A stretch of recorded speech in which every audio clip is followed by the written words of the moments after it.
안녕하세요. 여러분들은 질투에 사로잡혀 커다란 실수를 저지른 적이 있나요? 저는 순간적인 감정이 휘둘려 인생이 무너진 한 여자를 알고 있습니다. 오늘 그 이야기를 한번 해보고 싶어서 이렇게 사연을 보내게 되었습니다. 저는 여자입니다. 제 나이는 31이고요. 저는 작년에 정말 기가 막힌 일을 겪었어요.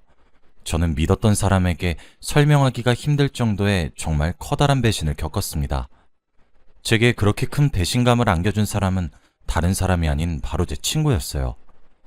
제게는 10살 먹은 꼬꼬마 시절부터 친구였던 20년 지기 친구가 있었습니다. 이 친구의 이름은 희영이라고 해요. 희영이랑 저는 초등학교를 다니던 시절부터 엄청 친한 친구였어요.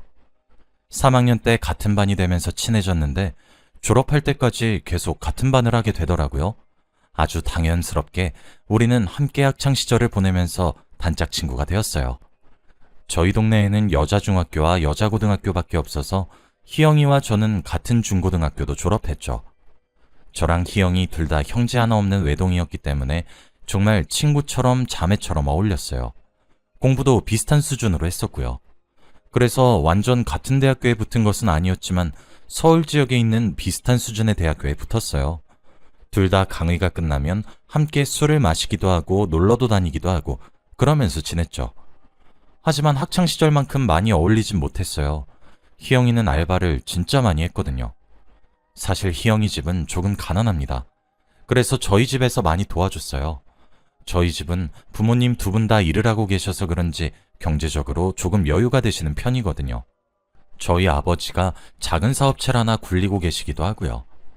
하지만 저와 달리 희영이는 부모님이 이혼을 하셔서 어머니랑 둘이서 살았어요. 희영이 어머님 외벌이로 생계를 꾸려나갔죠. 희영이도 외로움을 많이 탔어요. 그래서 저는 그런 희영이를 저희 집으로 데려와서 자주 놀았고 공부했어요. 그렇게 함께 지냈습니다. 희영이 어머님께서도 많이 미안해하셨지만 그만큼 고마워하셨었어요. 반찬이나 이런 것들을 싸주시기도 하셨거든요. 희영이는 성격이 싹싹한 편이었어요. 시간이 가면 갈수록 저희 가족들도 정말 저희 집 둘째 딸처럼 희영이를 대했거든요. 어느 정도였냐면 대학교 입학 선물로 저희 아버지가 희영이의 첫 대학 등록금을 내주실 정도였으니 말을 다 한 셈이죠. 게다가 저희 부모님도 희영이가 저와 잘 지내줘서 무척 고마워하셨고요. 사실 저는 부모님과의 거처 문제 때문에 이사를 엄청 많이 다녔어요. 제가 10살에 희영이를 만난 것도 이 동네로 이사 오게 되어서 만나게 된 거였습니다. 저는 낯을 무척이나 가리는 스타일이어서 새로운 환경에 적응하는 것을 무척 힘들어했어요. 그리고 정말 외로움을 많이 타는 편이고요. 어릴 땐 특히 더 심했죠. 그래서 혼자 있는 걸 싫어했던 것 같아요. 제가 그럴 때마다 희영이가 슈퍼맨처럼 나타나서 저를 도와주었어요. 그래서 다른 아이들과 쉽게 어울릴 수 있었고 저 또한 친구들에게 스스럼 없이 다가갈 수 있을 정도로 성장할 수 있었으니 저희 부모님이 특히 희영이를 아낄 수밖에 없는 노릇이었죠. 그래서 희영이랑은 정말 많은 추억이 있어요. 30살이 넘은 지금까지도 희영이와 함께한 시간은 어마어마하고 그만큼 추억도 많아요. 아마 그런 이유로 저는 희영이가 저를 배신할 거라고는 차마 생각도 못했던 것 같네요. 사실 제게는 당시 8년을 만난 남자가 있었습니다. 22살에 만나 30살까지 만난 남자였어요. 대학교 시절 풋풋했던 사랑을 시작으로 오랜 기간 만난 남자였죠. 저랑 남자친구는 캠퍼스 커플이었어요. 그래서 과에서 엄청 유명했었습니다. 예쁘게 만나는 것도 만나는 건데 오래 잘 만나고 있다고 말이에요. 사람들은 저와 남자친구에게 우스갯소리로 너희들은 헤어지면 이혼이랑 다를 바 없다면서 농담을 하기도 했어요. 그리고 제게 첫사랑이었던 사람이었기 때문에 저 또한 남자친구와 결혼을 하려고 마음을 먹었고요. 제가 30살이 되면서 남자친구와 본격적으로 결혼 준비를 하기 시작했습니다. 상견례를 시작으로 결혼식 준비를 모두 다 했어요. 하지만 결혼까지 이어지지 못했습니다. 그때 마침 코로나가 발생되면서 모든 모임들이 저지당했었거든요. 결혼식 일정은 계속 미루는 수밖에 없었어요. 하지만 미루는 것도 어느 정도 한계가 있었고 결국 코로나가 잠잠해지면 다시 준비하기로 결정했죠.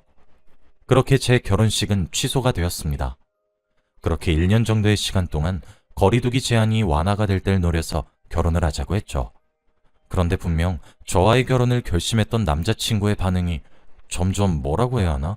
김이 새는 듯한 반응이었어요. 어느새 저만 결혼 이야기를 꺼내고 있었고 남자친구는 제가 결혼을 재촉한다고 듣기 싫다며 진저를 치기 시작했어요. 그러다 저는 결국 남자친구로부터 일방적인 파혼을 강요당했습니다. 처음엔 이벤트를 하려고 하나 싶기도 했고 장난을 치는 건가? 의아했었어요. 조금 짓궂은 장난인가 아니면 조금 독특하게 프러포즈를 하려고 하는 건가 했거든요. 그런데 전부 다 아니더라고요. 남자친구는 진심으로 제게 파혼 이야기를 꺼냈어요. 당연히 저는 붙잡았지만 남자친구는 저와 연결된 모든 연락수단을 끊어버리거나 바꾸면서 통보를 한 뒤 사라져버렸습니다. 연락도 받질 않고 찾아가도 만나주질 않더라고요. 파혼을 왜 하는지 전혀 이해할 수 없었고 저와 남자친구가 적게 만난 것도 아닌데 무려 8년이란 세월을 만난 것이 무색하게 아주 어이없게 이별을 해야만 했죠. 저는 믿을 수가 없었어요. 정말 망가졌고 어디서부터 어떻게 잘못된 것인지 알 수조차 없었죠.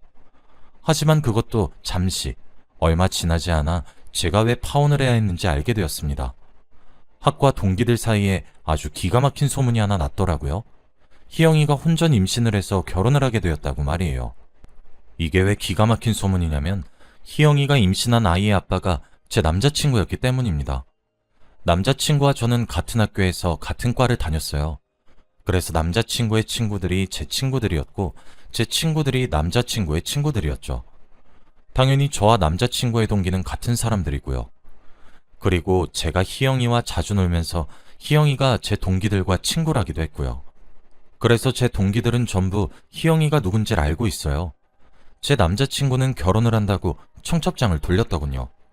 그런데 받은 청첩장의 신부 얼굴이 제가 아니더랍니다. 그래서 동기들이 헤어졌냐고 물으면서 희영이가 임신한 사실까지 알게 된 것이죠. 그 이야기를 들은 날도 저는 집에서 혼자 울고 있었어요. 저와 친한 동기 하나가 저희 집을 찾아왔더군요. 그러면서 화를 막 내더니 제게 그 소식을 그대로 전달해 주었습니다. 남자친구에게 받은 청첩장을 함께 보여주면서 말이에요. 처음 동기의 입에서 나오는 이야기들이 믿기지 않았습니다. 하지만 동기가 내민 청첩장을 받아보니 더 이상 부정할 수가 없겠더군요. 게다가 동기가 받아온 청첩장 또한 문제가 되었어요. 처음엔 두 눈을 의심했어요. 왜냐면 동기가 받은 청첩장의 디자인을 저와 남자친구가 함께 정한 거였거든요. 그제서야 보이더라고요. 청첩장 안에 웃으며 서 있는 희영이가요. 뿐만 아니라 제가 남자친구와 함께 상의해서 선택했던 디자인의 웨딩드레스를 입었고 제가 고른 드레스들과 컨셉들로 웨딩 사진을 찍었고 제가 발품을 미친 듯이 팔아 겨우 예약했었던 예식장에서 결혼식을 하더군요. 친구가 청첩장을 보면서 제게 이야기를 했었어요. 야, 이게 말이 된다고 생각하니? 신부 얼굴만 바뀐 수준이야. 라고 말이에요. 제가 직접 청첩장을 빤히 들여다보니까 친구의 말이 100번 옳더라고요. 왜 그런 말을 했는지 알겠더군요. 정말 신부의 얼굴만 달라졌을 뿐이더군요. 제가 더 기가 막히고 배신감이 들었던 것은 희영이가 이 이야기를 제게 단 한마디도 하지 않았던 거였어요. 진짜 지금 생각해도 제가 기가 차네요. 차라리 교통정리라도 좀 잘해주던가. 저는 남자친구네 집을 찾아갔습니다. 저와 남자친구는 결혼하고 함께 살 신혼집을 샀었고 저는 본가에 살고 남자친구는 거기 들어가서 살았어요. 그곳을 그대로 사용하고 있더군요. 초인종을 누르니까 저를 맞아준 사람은 남자친구가 아니라 희영이었습니다. 그게 더 어이가 없었어요. 희영이는 저와 눈을 마주치지 않고 현관에 서 있기만 하더군요. 저는 희영이에게 어떻게 된 일인지 설명을 요구했습니다. 하지만 희영이가 제게 건넨 말은 설명이 아니었어요. 미안해. 하지만 네가 우리를 이해해줄 수 없을까? 우린 친구잖아. 사실 나랑 그 사람 사이에 아이가 생겼어. 그냥 좋은 마음으로 축복해줄 순 없겠니? 너에겐 정말 미안하게 생각하고 있어. 너 진짜 미친 거 아니니? 다른 사람도 아니고 어떻게 네가 나한테 이럴 수가 있어. 현관을 사이에 두고 밖에서 옥신각신 떠들고 있으니까 신혼집 안쪽에서 누가 나와서 말리더군요. 제 남자친구였던 그놈이었어요. 저는 정말 엉엉 울면서 남자친구에게 소리를 질렀습니다. 다른 사람도 아니고 네가 어떻게 나한테 이럴 수가 있어? 우리가 하루 이틀 만났어? 8년이야. 무려 8년을 만났는데 대체 어떻게 나한테 이러냐고. 두 사람 언제부터 이랬던 거냐고. 오열을 하면서 소리를 질렀죠. 그런데 미안하다고 무릎을 꿇고 손이 발이 되도록 빌면서 사죄해도 모자랄 판국에 제게 남자친구는 그러더군요. 야, 내가 미안하다고 했지. 아, 그럼 뭐 어쩌란 거야. 애가 생겼다잖아. 그럼 애를 지워? 낙태라도 시키고 다시 너랑 결혼할까? 뭐 그래주길 바래? 아니 진짜. 그래, 내가 미친놈이다. 미안해, 진짜 미안하다. 이제 됐니? 네가 이러지 않아도 나 머리가 터질 것만 같아. 그럼 내가 어떻게 해야 돼? 아이가 생겼고 책임은 져야 될 거 아니야. 정말 할 말을 잃게 만들더군요. 희영이도 옆에서 거들기 시작했어요. 그냥 네가 잘못된 타이밍을 가진 거고 난 그걸 바로잡은 거야. 우리가 원래 진짜 인연인 거고 네가 그걸 빼앗았던 거라고. 우린 모든 것을 다시 바르게 돌려놓는 것뿐이야. 사랑을 축복해줘. 그 말을 끝으로 저는 쫓겨나다시피 그곳을 빠져나와야 했어요. 두 사람은 그렇게 결혼을 했습니다. 배가 나오기 전에 결혼을 하고 싶었던 것인지 서둘러서 결혼을 하더라고요. 제가 할 수 있는 건 아무것도 없었어요. 솔직히 하라고 하면 못할 것이 없긴 했겠지만 임산부를 상대로, 심지어 제 인생의 가장 큰 부분을 차지하는 두 사람을 상대로 무엇이든 할 자신이 없어 못했어요. 그래도 제 동기들은 정상이었던 건지 아무도 결혼식에 참석하진 않았더라고요. 불륜이랑 뭐가 다르냐면서 뒤에서 욕도 신명나게 해주기도 했고요. 그렇게 지금 딱 1년이 지났습니다. 그 시간 동안 솔직히 살아있어서 계속 사는 느낌이었어요. 죽고 싶기도 했었죠. 가족이랑 친구들이 저를 도와주지 않았다면 아마 저는 계속 울고만 있었을 거예요. 게다가 며칠 전 알게 된 이야기가 하나 있어요. 그렇게 세계의 사랑을 하는 듯 제 가슴에 비수를 꽂으며 결혼을 했던 두 사람이 이혼을 하게 되었다고 하더군요. 근데 그 이야기도 정말 기가 막힙니다. 며칠 전 8년이나 만난 탓에 잊혀지지도 않는 전화번호로 전화가 걸려왔어요. 당연히 상대는 전 남자친구였고요. 술에 취한 목소리로 제게 미안하다고, 다시 받아줄 순 없냐고 이야기를 하더라고요. 저는 무슨 소리를 하는 거냐고 화를 버럭 냈습니다.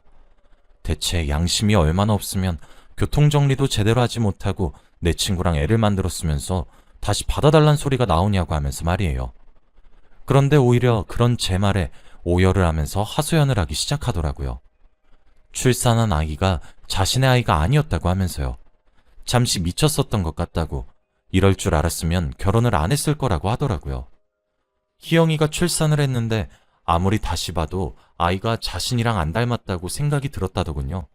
처음에 그 소리를 했을 때는 희영이가 미친 것 아니냐고 화를 너무 크게 내서 아무 말 못했고, 그래서 희영이 몰래 친자검사를 혼자서 진행을 했었나 보더라고요. 그런데 친자검사 결과 불일치하단 결과를 듣게 되었고 희영이를 추궁했나 보더라고요. 희영이가 대학교를 다니는 내내 아르바이트를 정말 많이 했었어요. 집안의 생계와 대학 등록금을 벌어야 해서요.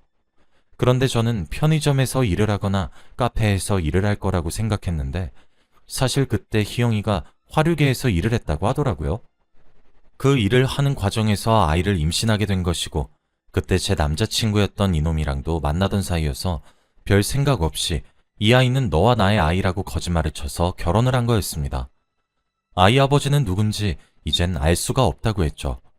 친자가 아니란 결과지를 희영이 눈앞에 들이밀었더니 그제서야 희영이가 모든 것을 실토했다고 하더라고요.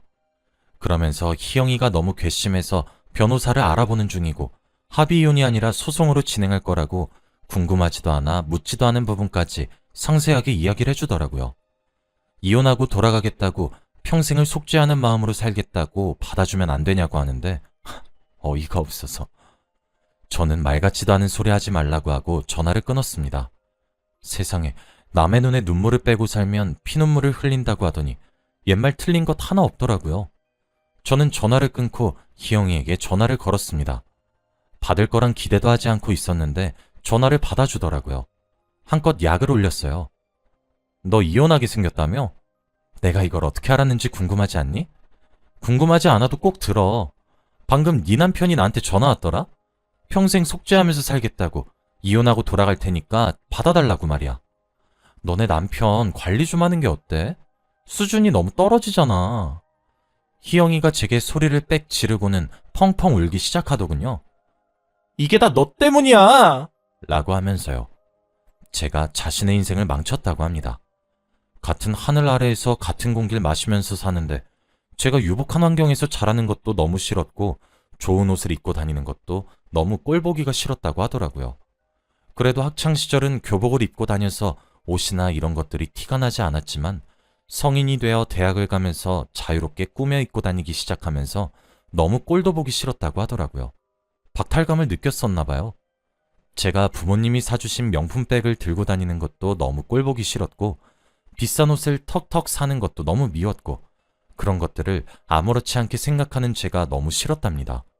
저와 비슷한 수준으로 보이고 싶어서 아르바이트를 하게 된 거였고 그런데 아무리 오랜 시간 동안 고생하면서 일을 해도 버는 돈은 적었기 때문에 사치할 수가 없었다더라고요. 그러다가 화류계에 일을 하게 되었다고 했어요. 적은 시간을 일해도 평범한 회사원 한 달 월급은 우습게 벌기 시작하니 못 태어나왔다고 하더라고요. 그만두려고도 해봤는데 일을 그만두니 그곳에서 일을 하면서 커진 씀씀이가 감당이 되지 않아 다시 찾아가서 일을 하기를 반복했다고 합니다. 그러니 자신의 인생이 이렇게 망가진 원인은 모두 저한테서 시작했으니 전부 제 탓이라고 하더군요. 자기는 그렇게 아등바등 살고 있는데 자기 속도 모르고 괜찮은 남자 만나는 게 그렇게 배가 아팠답니다. 그래서 살짝 건드려보고 말라 그랬었는데 또 꼬신다고 꼬셔진 남자라 웃겼답니다. 셋이서 만나서 놀 때 제 눈을 피해서 손을 잡기도 하면서 지냈는데 저를 기만하는 게 그렇게 이기는 기분이어서 너무 짜릿했다고 하더군요. 그러다 아이를 임신했고 이왕 이렇게 된 거 그냥 결혼해버리자 싶어서 저질렀답니다. 자기 인생은 망쳐졌고 그 원인은 제게 있으니 저더러 책임을 지고 위자료를 달라고 하더군요. 말을 듣는 내내 얼마나 어이가 없고 우스웠는지 몰라요. 참 오랜 기간을 알아왔지만 사람이 변하는 것은 순식간이라고 하더니 그 말이 맞더군요.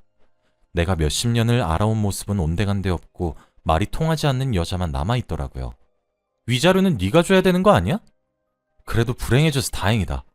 2번 다시 연락하지 말고 살자. 하고 전화를 끊어버렸어요. 정말 불행하게 살길 바랬었지만 그래도 제가 정말 사랑했던 두 사람의 인생이 끝장난 것 같아 안타깝긴 하네요. 손대지 않고 코를 푼 수준으로 본인들이 스스로 자멸했지만 그래도 속이 막 그렇게 후련하진 않아요. 죄짓고는 편히 못 산다고 하더니 이제라도 두 사람이 정신을 차리고 바르게 살길 바랍니다. 저는 이제 많이 괜찮아졌고 일상생활에도 무리가 없어요. 앞으로도 많이 행복해지기 위해 노력할 거고 더 좋은 사람을 만나 더 행복하게 살 거예요. 제가 그렇게 할 수 있게 많이 응원해 주셨으면 좋겠습니다. 지금까지 제 이야기 들어주셔서 감사합니다.